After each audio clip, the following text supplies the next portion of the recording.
Thanks for tuning in to the Brett and Matt show.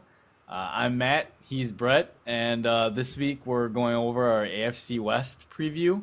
So with that said, we'll just get started. First off, we have the AFC champion Denver Broncos. Um, as of March 3rd, they had $17 million in cap space, but obviously that number had changed pretty significantly after they cut Champ Bailey and whatnot. But they were really busy in free agency this year. If you want to get started with that a little bit. Yeah, sure. They allowed, guys like Eric Decker and Dominique Rodgers-Cromartie. No Sean Moreno. They didn't re-sign him either. Offensive lineman Zane Beadles is gone. But they went out and they signed a lot of talented guys at, what a lot of people viewed as positions of need. They brought in, DeMarcus Ware, who could play defensive end in the 4-3, or if they want to put him at outside linebacker, they can rush him off the edge just like they do Von Miller. Agib Talib they brought in to take over for Rogers Cromartie, brought in safety TJ Ward, wide receiver Emmanuel Sanders, as well as re-signing their own Andre Caldwell. They were very busy, spent a lot of money, but I think it was on positions that they definitely needed, as it was a major focus on defense.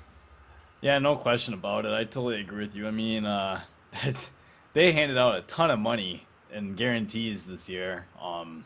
They really, they're really in a we need to win now mode, and I kind of think that, I mean, a lot of people are kind of under the mindset that maybe John Elway, mortgaged the future of the team a little bit. But I think players like T.J. Ward, he's still on the younger side of his career. He should continue to be good.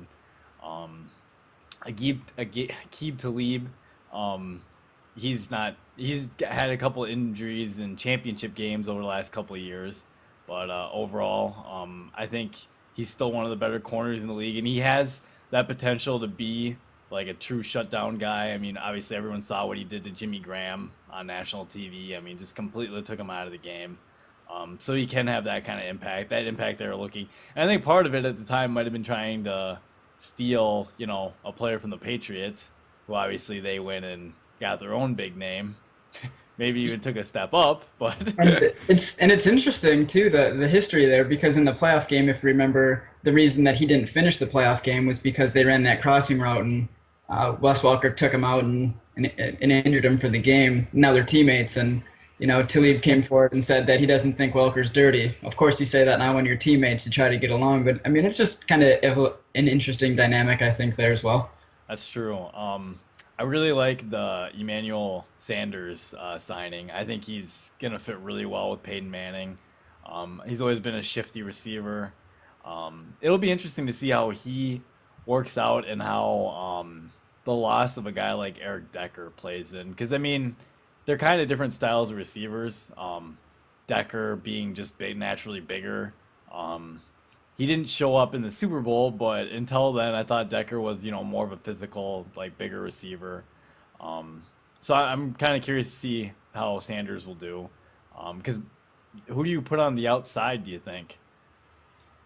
Um, that's a good question. I mean, obviously Walker's still going to be in the slot.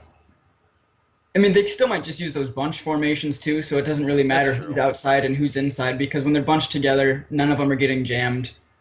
Then there's a lot of different route combinations, and like with Walker and Sanders, and then even Caldwell, who Peyton's obviously played with now for a year, got him under his wing and teaching him all the stuff that needs to be taught from a Peyton Manning perspective. I just feel, you throw Demarius on one side and three receivers in a bunch on the other side, and it doesn't really matter quite as much who's the outside guy. Um, Sure. that's probably what they'll do. But it's nice for them, I think, to have even a little bit more speed in there. Um, Yeah. get open and let Peyton just get it in his hands and let him do work. Yeah, that makes sense. And the signing of Demarcus Ware, that's gonna be really weird. In fact, Demarcus Ware is the all-time leader in Cowboys history for sacks. It's gonna be really interesting to see him in a different jersey next season. That's gonna be different for sure. But nonetheless, I think he could have an impact. He was injured this season. Assuming that he's healthy, I think he can have the kind of pass rush impact they're hoping for. And they'll get a guy like Von Miller back too from injury And suspension. But and suspension. So, I mean, it would be nice because, now that he's played the 4-3 in Dallas, which is a position that, Denver and the defensive end, they didn't get a lot of great pass rush production from their defensive ends. So, if you put him, say in that Derek Wolf slot over on the left side, or the right, it's pick your poison if you're going to block him or double team Von Miller. Uh, so I mean that should definitely you help Von out and help Demarcus out. Even though he's obviously a lot older, not quite as productive as he was a couple years ago, but still a very good player. Yeah, that makes sense. As far as the NFL draft's concerned, when you're the Denver Broncos, I mean, you're in a luxury. I mean, you don't really have any super gaping needs. You kind of have the luxury of being able to take the best player on the board.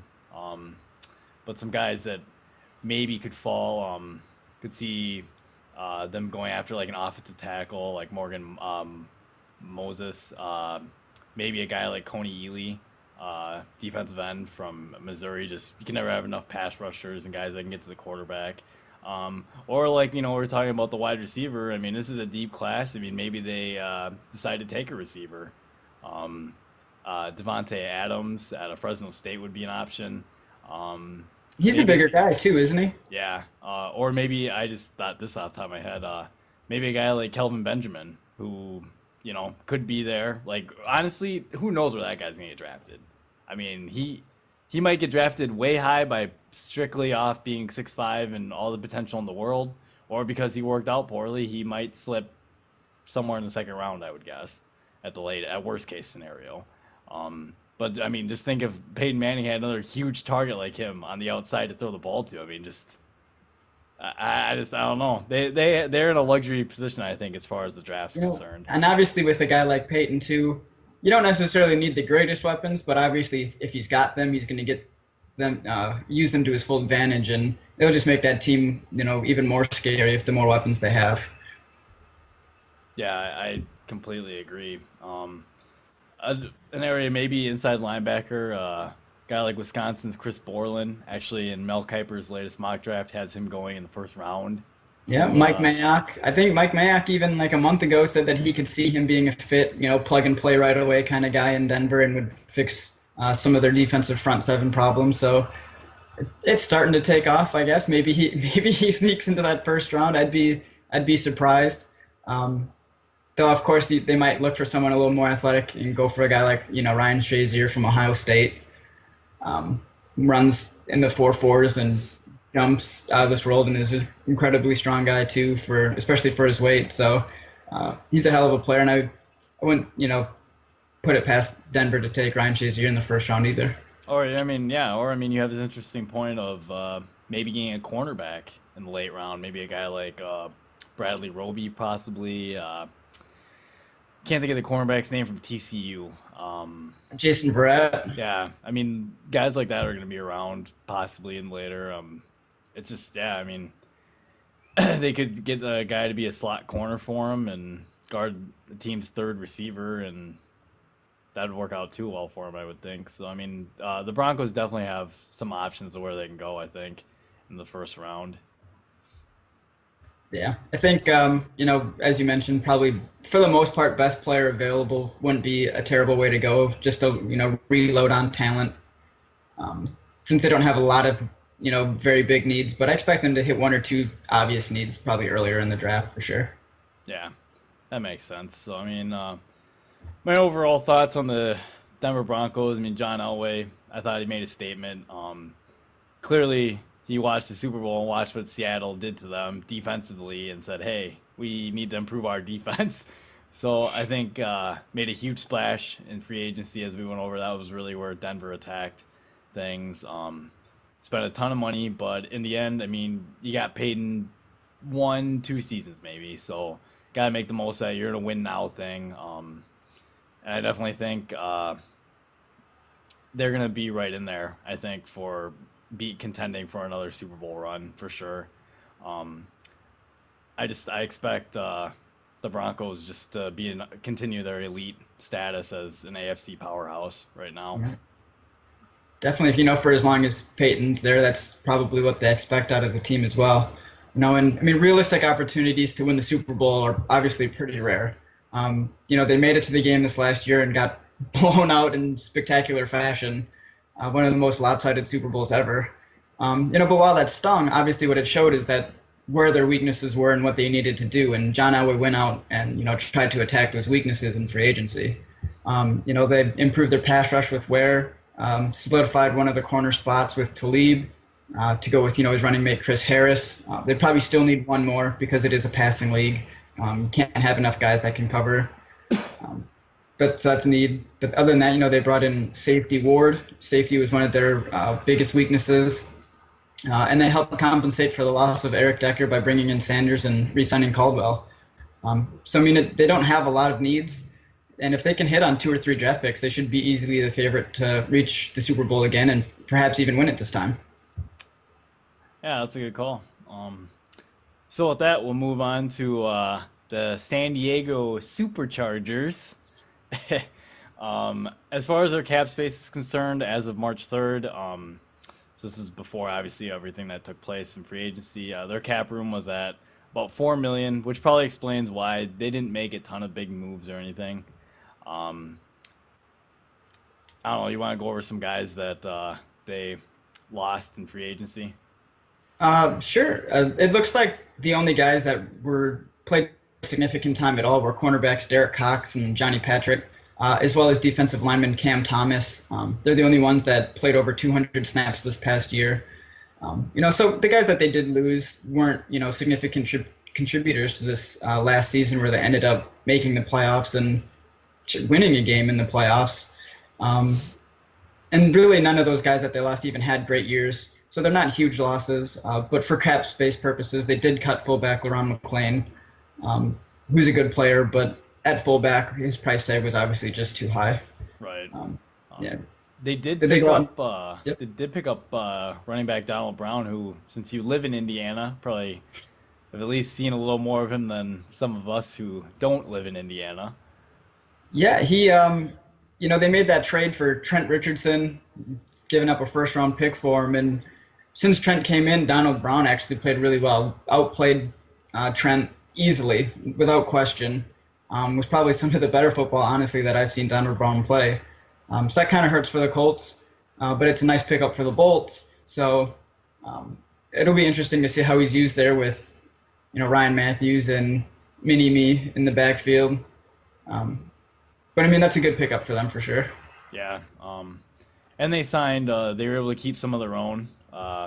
Cornerback Richard Marshall, linebackers Reggie Walker and Donald Butler, and I think those are good moves. Hang on to those guys too. For sure. I mean, Donald Butler this last year, I guess he'd been injured.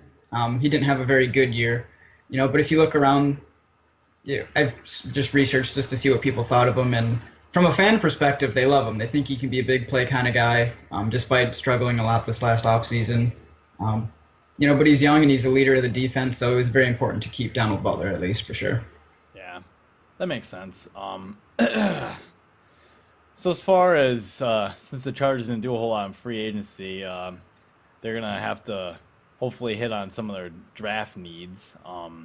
As far as drafting goes, defense is a pretty big issue. I feel like with them,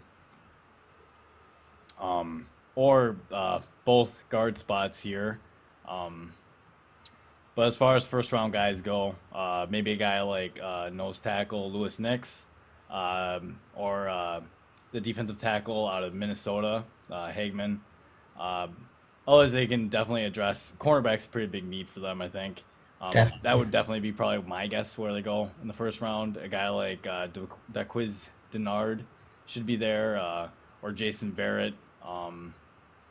If they wanted to go outside pass rusher, they could get a guy like D Ford, maybe possibly a guy like Ryan Shazier. But yeah, they definitely should probably address the defensive side of the ball. Oh, for sure. I mean, if you look at it, the only above average player happens to be Eric Weddle, and he is actually an elite player. But other than that, defensively, there's just not a lot of talent there. You can maybe go with Corey Legit,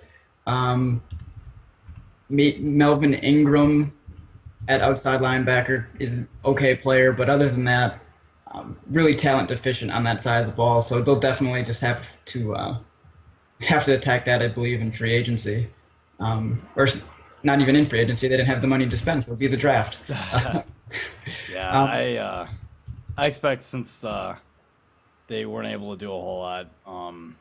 Yeah, I definitely expect them. They're gonna need a good draft turnout to keep pace with everyone else. And they draft at the end of the first round too, at number 25. Um, the other option I was thinking, I know you have all these needs on defense, but what about, and Malcolm Floyd's coming back obviously from his injury, but maybe getting another receiver for Philip Rivers to throw the ball to. That might be nice. I don't know. I guess it kind of depends on how you think Floyd's going to come back from his injury, because that was a pretty significant injury too. yeah, that's true. I mean, obviously Keenan Allen, as a rookie, had a really good season. And if you hope Malcolm Floyd comes back, he's obviously pretty solid as well. But behind that, the next best guy is probably Eddie Royal. And he's all right, but you don't want him to, be an outside starting guy. He's fairly adequate as like a slot guy. So that could definitely work too. Getting a receiver, maybe even in the like mid to later rounds, I'd say if they could pick up maybe a tight end as well. It's not a huge need. Ladarius Green is there. He's kind of a fullback tight end kind of combo, and they still have Gates, but he's getting kind of old. So you got to maybe think about drafting someone that can replace him in a year or two. Yeah. Someone maybe, maybe like a second round or third round pick on a tight end would be a good option for them, or even someone that maybe is a developmental prospect. My overall thoughts on the Chargers, I thought they did a lot better than they were going to do. I did not see them making the playoffs, not a chance.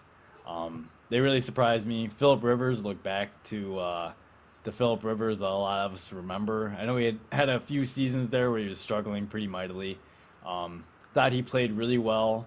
The head coach they brought in was Peyton's, was he the offensive coach or quarterbacks coach? One of the two. I, But the guy they brought in, I mean, I know a lot of the plays they did were a lot of the same things that Peyton did his first year in Denver, and Philip Rivers was able to, I know, pick up on that stuff really fast, and I think that translated well. The ability for Keenan Allen to go up and get the ball really helped them too. Ryan Matthews had a pretty strong year, I thought, for the most part, better than his past years, but bringing in a guy like Donald Brown, I think have a nice 1-2 punch with those two. If you can shore up some holes on the defense, say what you want about the Chargers, but for whatever reason, they play Peyton Manning pretty tough, and I expect them to really be the biggest challenge. I think for giving the Broncos a run for the money in the AFC West. I mean, it's a good take. I think the Chiefs probably are a little overall better, but we'll get to that as the next team. But it was nice, for Philip Rivers to return to form. Winning comeback player of the year, I believe, after a couple down years. But that offense did carry that team, I believe, to the playoffs. With Keenan Allen emerged as a legit go-to guy. They could have a nice 1-2 punch that we had mentioned, as well as Gates. But the cap situation did kind of prevent them from making any splashes and helping cover up some of those needs they have on defense. And I fully expect them to address those needs in the draft, and they're going to need to hit on some of their picks if they're going to want to continue to have a successful season. Yeah, I definitely agree with that. So with that said, we'll move on to the Kansas City Chiefs. Now the Chiefs, as of March 3rd, had just a little under, or just a little under $10 million in cap space. But they took a beating in free agency. I think that's just what I think. I think they got smoked in free agency. They No, lost their left tackle. They lost both their guards. They yeah, I mean, lost. to be fair, both those guards did play the same position, but when each one started, they were actually really good. So, I mean, now you don't have your starter and you don't have the backup who was good enough to be the starter. I mean, you can move Eric Fisher, who struggled at right tackle last year. You can move him to left tackle, and hopefully, because I think stats wise, he didn't do super well. I don't think at right tackle. No, he didn't. So maybe you hope to move him back to left tackle where he was before, and say, or he played in college, I should say, and hopefully he'll pick up and be, worthy of that number one overall pick they spent. But I don't know. I mean, and then they lost some of their defensive guys too. Um, Tyson Jackson, who I don't know. I mean, he had an up and down career with the Chiefs, but I think he was better last. If anything, last year was his best year. Yeah, he did. He definitely, as the season went on, that was, probably the Tyson Jackson. They finally got to see They want, yeah, the one that what they they want. wanted when they drafted him in the first round. Yep. Unfortunately, they didn't get to keep him after that, so it's a big loss for them. Did they lose? San Francisco had the other LSU guy, right? That they spent a high. Dorsey? Yeah, that guy. Yeah, he's on. Yeah. Oh my God. Oh, the Chiefs. Let's see. But they also lost. This isn't a huge loss, but they did lose Dexter McCluster, who they invested an early round pick in, hoping that he would be an explosive kind of playmaker for him. Um, he was just inconsistent more or less. I thought. Hell of a kick return and punt return guy, though. Yeah, he was. Yeah, absolutely. He was really good at special teams for sure. They did sign defensive lineman Vance Walker from Oakland, um, guard Jeff Leinenbach from Indianapolis, and they were able to keep like Frank Zombo and Hussein Abdullah too. Yeah, So and I mean Vance Walker, I expect him to, be a good contributor. Not really sure what I expect out of Jeff Linkenbach if he's going to be a starter. I mean, they do have obviously both guard spots are vacant of any, talent and experience, so he could be a starter. But he's not really a long-term answer kind of guy, I don't believe. Um, do you think the reason they didn't go after any big names was because they're probably thinking? What do you like? Do you think they're thinking of maybe extending Alex Smith? well, yeah, maybe. I mean, he's the reason that they don't have a second round pick this year, so they better at least make sure that he's a long term answer, right? Especially in this year's draft, like you were saying off camera before. I mean, I didn't realize that they were giving up that pick, and you said it was a third round, turns into a second round because of how well they did. That's a pretty valuable pick in this year's draft.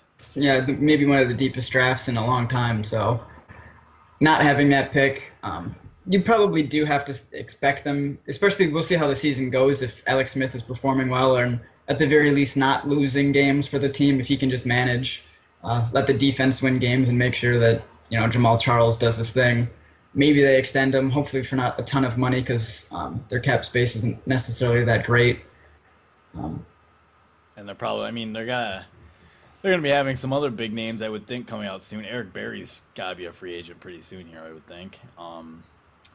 But I mean, I just losing just your left tackle who's really good, and both the guards. I mean, I just they're gonna need to hit on some offensive linemen, I think, in the draft. Otherwise, I expect that run game to not probably produce what it did this year. That's just my thoughts, though. Yeah, I mean, and they can use Jamal Charles creatively and get him out in space, with like the screen and pass game, which he scored. Was that two or three Six. touchdowns in that one game alone? Uh, Andy so Reid's really good at finding ways for explosive running backs to make things happen for sure. yeah, if he's got someone that he believes can be an explosive offensive weapon, he'll put them in position to make plays. It's just unfortunate for them that the only real explosive guy they have is Jamal Charles, and sometimes maybe doing Bo if he decides to show up. Maybe that's on Alex Smith is the reason that he hasn't been, an elite kind of receiver, but maybe that's just on Dwayne Bowe. It's kind of hard to tell with that relationship, who's more at fault. It is because, Dwayne Bowe is more of a deep wide receiver, wants to go deep, and obviously Alex Smith doesn't do that a lot. He doesn't throw the deep ball a whole lot, and part of that's probably on him. Part of that maybe the offensive structure, but the other thing is Charles stayed relatively healthy last year.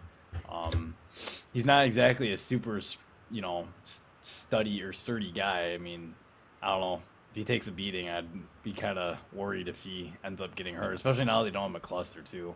But they do have the rookie that got hurt too. I can't think They of. had Niles Yeah, Davis, Miles Davis. That's his name. and they had another guy too that ended up playing in that game against the Indianapolis Colts because I think they both got hurt. Yeah, So third string. I mean, and they're all right. I think they're okay set up in terms of depth at running back. It just for overall explosive purpose. If Charles gets hurt, then they're shit out of luck, and um, that offense could probably really struggle. I agree. So with that said, we'll move on to the NFL draft, and the Chiefs are selecting. They're selecting at number 23, and they have some needs. Probably a pretty obvious need is a wide receiver, um, maybe cornerback, possibly, probably a safety, offensive lineman, as we stated earlier, maybe a tight end.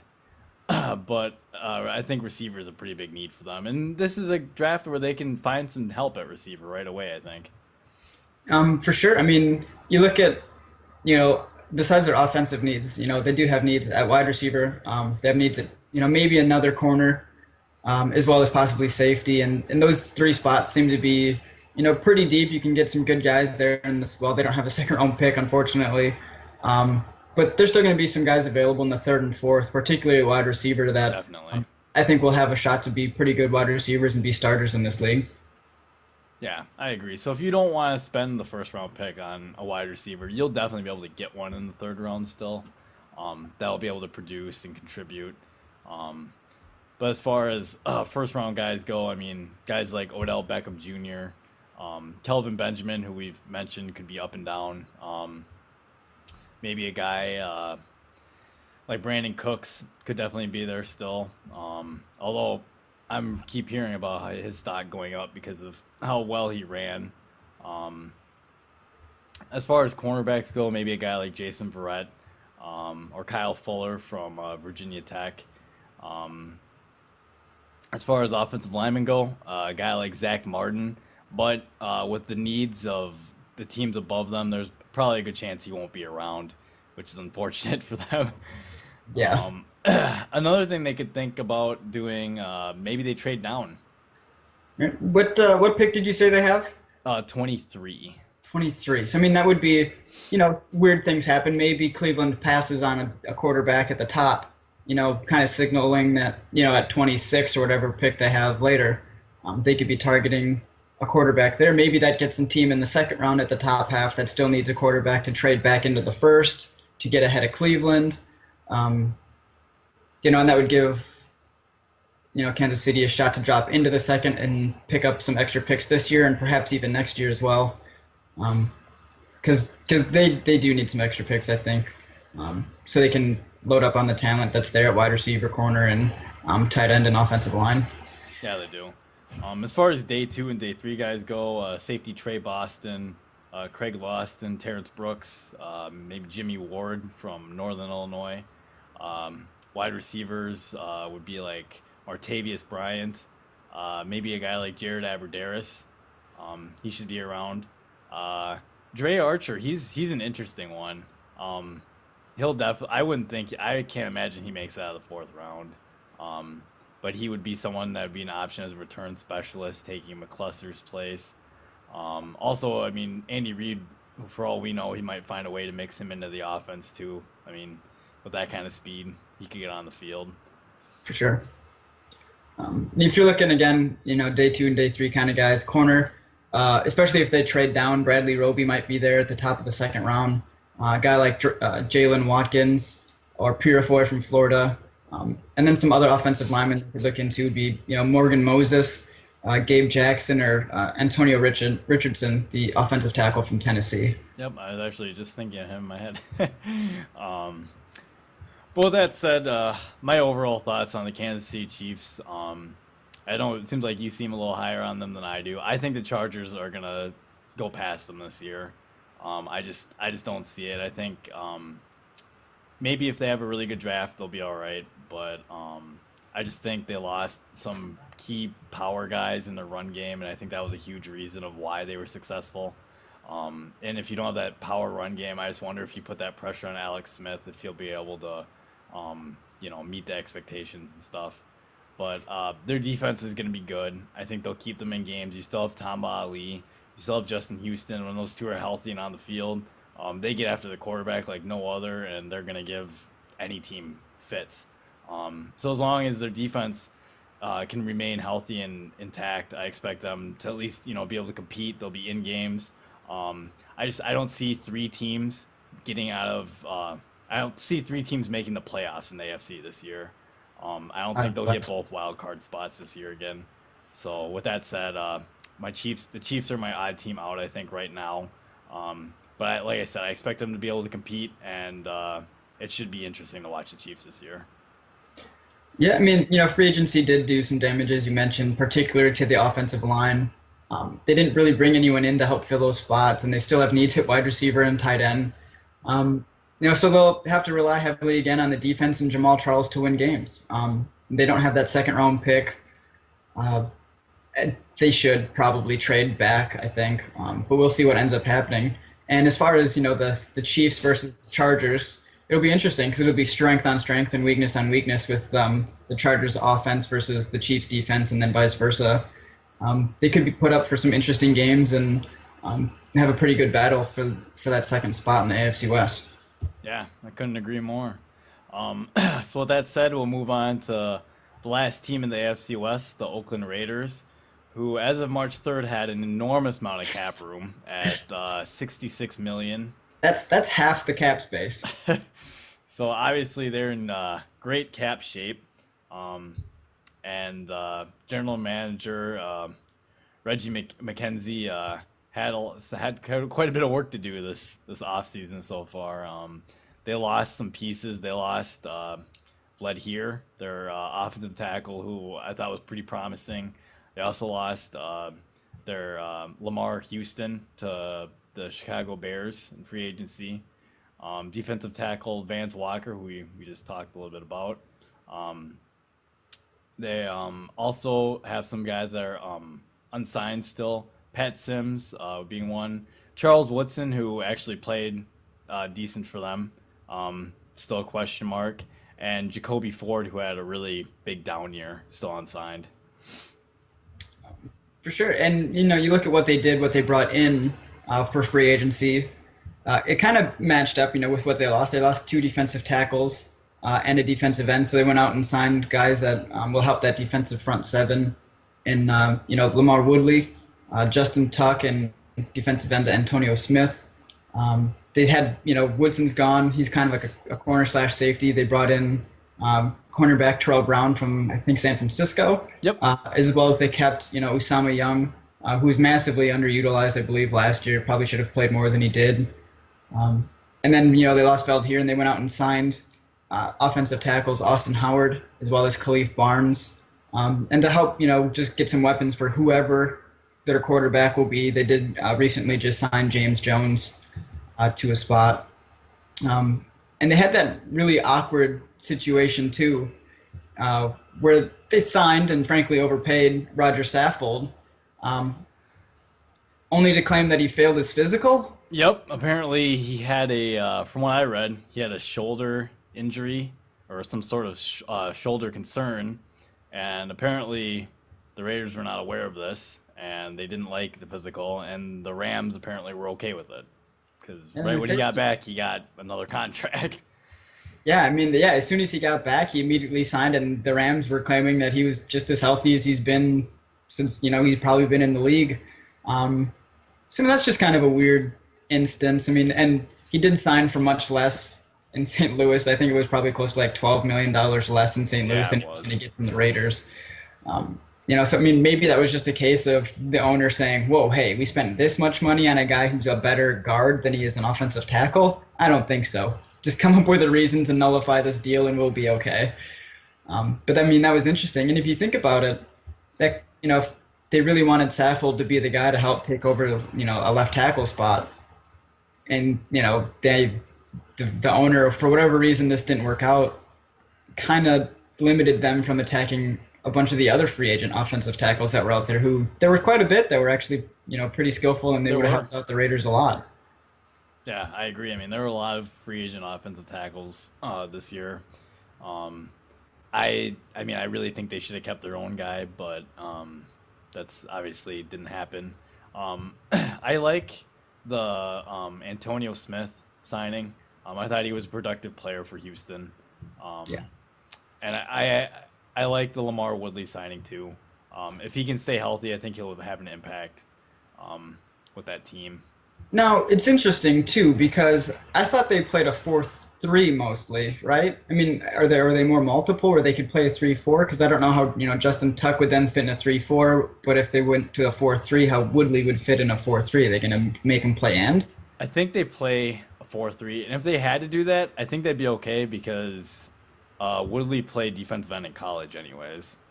So I would assume that he would be able to make that transition okay. I mean, it'd be different, but it wouldn't. I don't know. I guess maybe I'm Rushing just the passer is rushing the yeah passer. rushing. Yeah, maybe I'm just being a little skeptical about that, but or optimistic, I guess, because I did watch a lot of Michigan football back then, and Lamar Woodley was definitely a defensive end who they happened to convert to an outside linebacker, and it worked out pretty well for Pittsburgh for a number of years.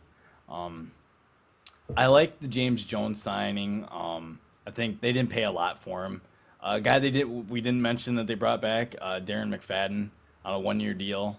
I think it's I'm gonna bet on myself deal, and I don't know I don't ever have any problem with those kind of deals because hopefully you're gonna get a motivated player and whatnot. Yes. So True. All right. Move on to the draft. yeah, we'll do that when we move on to the NFL draft. So the Raiders, as everyone knows, they're picking really high this year at number 5. Um, they have a lot of needs as well. I mean, let's just be honest. They're picking at number 5. You have issues in several places probably. So offensive tackle, wide receiver, offensive guard, quarterback, cornerback. Um, so I mean, as far as they're picking at number 5, so they're going to be at the top. So we're talking about guys like Greg Robinson, Jake Matthews, the top 3 quarterbacks: Blake Bortles, Teddy Bridgewater, Johnny Football. Um, Talking about a top receiver maybe like Sammy Watkins, uh, Jadavion Clowney possibly. I mean, they are sitting at a really interesting spot in my opinion because Reggie McKenzie obviously came from Green Bay underneath the Ted Thompson philosophy. So I'm kind of curious if he goes by his board or if he's gonna go by need. And what's nice is when you're the Raiders, you have so many needs that chances are you You're bored. probably can go by your board anyways. But Yeah, just just for a go. prime example, if a guy like Jadavion Clowney happens to slip to them, even though they have other needs, if they end up taking him, that would be really interesting. Especially because they signed, Antonio Smith, Lamar Woodley, Justin Tuck. That would be interesting if they took him, and they have all these other glaring holes that they probably should address. Um, what do you think they go with at number 5? I mean, obviously they're at the mercy of what happens with the 4 teams in front of them. And you got to think, I don't think they view any of their quarterbacks as franchise guys. They had Matt McGloin starting for most of the season, though frankly, I thought Pryor at least was fun to watch, if nothing else. And I would have liked to have seen them give Pryor just the whole year to see what he could do and if he could show any potential to develop. Um, but they say it's a quarterback league. But then again, you're looking at McKenzie and you're like, well, how much longer does he have to win? Like, if you bring in a rookie, he's going to have to play his ass off right away and win games or you're canned anyway. But at the same time, the guys they have on the roster aren't going to win either. So, it is, do you get the talent first and then bring in a quarterback to play with it? Or do you get the quarterback and hope he can elevate all the crap around you to be a little bit better? Reggie McKenzie's in a tough spot because I don't know, there have been reports this whole offseason that he was going to get fired and that, the Oakland wasn't happy with him and stuff. So, I mean, if this season doesn't go well, I mean, it's probably not going to be good for him. Yeah, Definitely. yeah, like you said, I mean, I totally agree with you. I would have liked to see Pryor play the whole year. See what you have at quarterback because now you got another question mark with him. And do you value Bortles, Bridgewater, or Manziel worthy of the number 5 pick? And especially like because he comes from the Ted Thompson philosophy, or at least that's what I kind of perceive him to do. I just don't know if I see him because I personally don't know if any of these 5 or these 3 quarterbacks we just named is worthy of a top 5 pick this year. like talent wise. Like I And don't know. especially, And yeah, especially if you're a team that is so talent void, like there's nothing. Their best player is their fullback, for goodness sake. Like you need players, and if you don't think that he's worthy a number five, do you reach for him even if you have him rated as like a number 12 overall guy yeah, because you need a quarterback still, or do you just say we have needs everywhere? Let's just follow the board and just take best player available. I told that's exactly what I couldn't agree with you more on that. Guys they could look at maybe after the first round if they still want to just address their quarterback situation. Maybe a guy like AJ McCarron, um, Mettenberger from LSU. Um, how do you pronounce that guy's name? Garoppolo? I know Garoppolo. that guy. A lot of guys are high on him though. He might not be there when they pick in the second round, Yeah, I mean, especially if those teams in front of them didn't address the quarterback need either, and they waited. I mean, that guy's been high on a lot of people's yeah. I mean, Derek Carr is boards. probably going to end up being off the board as well. Maybe with Cleveland's pick at the end of the first, that could be, so or maybe they take Garoppolo and Carr is available. It'll be interesting to see what happens. With that we view it as those top three quarterbacks, and there's kind of like a group below them that might be late first or second round guys that teams end up probably reaching for because they still need a quarterback. Yeah, absolutely. As far as I mean, they could go after. I mean, like we mentioned for a while now, deep wide receiver draft. So they don't have to draft Sammy Watkins if they don't want to at number five. I mean, if they want to get a guy like Jordan Matthews or Allen Robinson, Jarvis Landry, they should be able to have that option as well down the road. Yeah, for sure. And then, obviously there's that chance that they might take an offensive lineman early in the draft, but since they still need offensive linemen, maybe at the top of the second round you could pick a guy, David Yankee from, I believe, Stanford. He could play guard, he could play tackle, gives them some diversity or on an offensive line. So, just covers two spots with, one stone if they needed to in him. Or even Gabe Jackson out of Mississippi State could be a guy that they're targeting in like the third or fourth round as well. Definitely. So I mean, I guess my overall thoughts on the Raiders are, I guess on one end of the spectrum, like I don't know, like if they happen to take, maybe they take a quarterback and like a guy like Johnny Manziel, and he just lights a spark in that whole team, and all of a sudden they happen to be the team to make the playoffs. I mean, for all I know, that could be exactly what ends up happening because the NFL just play out. It's full of parity, and teams change from the playoff seedings all the time. But overall, I mean, I just think they have a lot of needs. You need to see what you have with Pryor because he showed flashes of potential. I thought last season. On the defensive side, you address some issues in free agency. With the number five overall pick, if you believe that quarterback that I just mentioned, or if there was a quarterback that you think they can provide that spark for your team that can automatically like make you win now, then obviously you make that pick.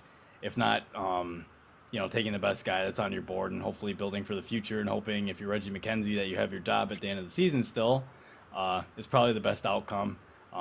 So I mean, as far as rankings go, the Raiders are probably the lowest on my AFC West team. But as for Raider fans, I mean, the other thing you should be optimistic about is that you do play in the AFC. So I think anything can happen in that conference, especially. So maybe things will end up playing out right for them. Yeah, and what's amazing to me is looking at their talent, how they didn't have the number one pick. Like, I don't know how they managed to have a better season than four teams. But because you look at Reggie McKenzie was brought in to fix a complete mess. They had poor talent, poor cap space.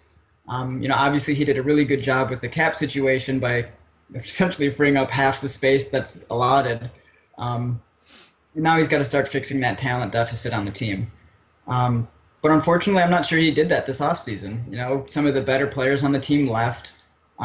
And frankly, I think he brought in, for the most part, lesser talented guys to replace them. Like Gaff with Saffold cost them a shot at, perhaps better offensive tackles and maybe hurt his standing with the ownership. And the defensive signings are nice, but they're mostly short term. They're not a way to build an organization and to sustain one. To do that, you got to do it successfully in the draft. they haven't really done that yet. So hopefully Mackenzie, for his sake, hits on a lot of his picks. But even then, even if long term they end up being good players and sticking around and helping out that organization, I just don't feel like he's going to be there, um, to see his vision through because they're probably not going to win many games this year, and it's going to be adios Mackenzie. That's fair. So with that said, that takes up our AFC West preview. Next week we have our last AFC division, the AFC South, South. yeah. So we'll be previewing our last AFC division, and we are doing another bracket or NCAA tournament podcast as well Yeah, we next like, week. Josh was fun having him on, and I believe he enjoyed being with us. So we're gonna try to get him back and do kind of like a weekly what happened and what's going to happen updates for the NCAA tournament, and we should have some fun with that as well. Yeah. So with that said, we'll be giving out another two podcasts next week. So thanks for tuning in.